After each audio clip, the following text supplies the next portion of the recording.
Tu savais, Luna, c'est une folie d'aller au bord de l'eau. Encore un de moins dans la tribu. Il était mon amour. Elle en fait qu'à sa tête, voilà le résultat. Voilà où on en est maintenant. Encore un de moins. Les ombres sont partout et de plus en plus nombreuses. La question est, pourquoi la race humaine, lorsqu'elle atteint sa 18e année, se transforme en monstre? Je n'ai pas de réponse. Mais ce que je sais, c'est qu'à la veille de nos 18 ans, nous devons continuer à mettre fin à nos jours. Je ne peux plus l'accepter. Je vous ai dans mon cœur. April, c'est toi la plus âgée d'entre nous. Je n'arrive pas à croire que dans 2 semaines, tu devras sauter du grand rocher et disparaître à jamais. Préfères-tu que je me transforme? Que je vous tue dans votre sommeil? Althea, chaque jour que je passe avec vous, c'est magique. J'ai réalisé que, quand on connaît l'heure de sa mort, on prend soin de ce que l'on aime.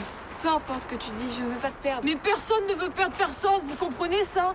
Il suffit juste d'être assez mature pour mourir à la limite et pas avant. Jour 20, 2059. Un homme sur un bateau. Un homme sur un bateau, un homme sur un bateau. Mais qu'est-ce que tu dis, Nolan? Après, je l'ai là. Écoutez bien. Ce sont les mémoires de Thomas. C'est son journal. Il me l'a confié avant le grand saut. Et alors? L'an dernier, jour 20, voilà ce qu'il dit. Après avoir passé le pont des 3 colonnes, nous nous sommes retrouvés dans une ville morte. Là, au milieu de la cité, un énorme bateau se dressait devant nous. Il était enfoui sous le sol. Impossible d'y pénétrer. Mais ce dont je suis sûr, un vieil homme se dressait sur le pont du géant d'acier. Il scrutait l'horizon. Alors, April, rien n'est peut-être fini. Je ne comprends pas où tu veux en venir, Nolan. Mais oui, il vient nous donner un espoir. Un vieil homme. Il a dit un vieil homme. Pas de transformation pour ses 18 ans. Vous pensez vraiment que c'est possible?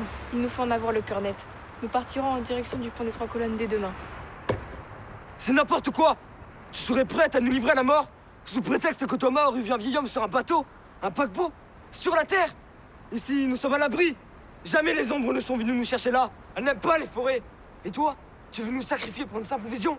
Thomas était un rêveur! Moi, j'aime bien les rêveurs. Et toi, Algor, tu commences vraiment à me gonfler. Toujours négatif, toujours à chercher le petit truc qui fonctionne pas, la petite faille. C'est toi qui parles! Alors pourquoi t'es pas parti avec Thomas le jour J? Parce que tu savais que Thomas n'était pas crédible. C'est faux!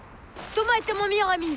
Oui, il était rêveur, mais il ne trichait jamais. Sur ce journal, il n'y a que la vérité. Taisez-vous. En premier lieu, les ombres agissent seules. Et si elle attaque pas notre camp, c'est que nous sommes nombreux et que les risques sont trop élevés pour elle. Allez mourir sans moi! Je ne pars pas et ma soeur non plus! Luna, tu restes ici. Si je veux rester là, levez la main!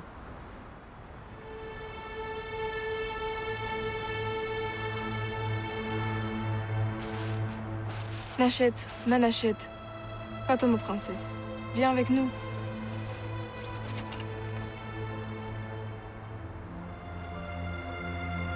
Elle est comme ta sœur, n'est-ce pas? Pour les autres, nous partirons demain dès l'aube. Algor, j'espère simplement que tu ne le regretteras pas. Je n'ai pas envie de mourir avant le grand saut.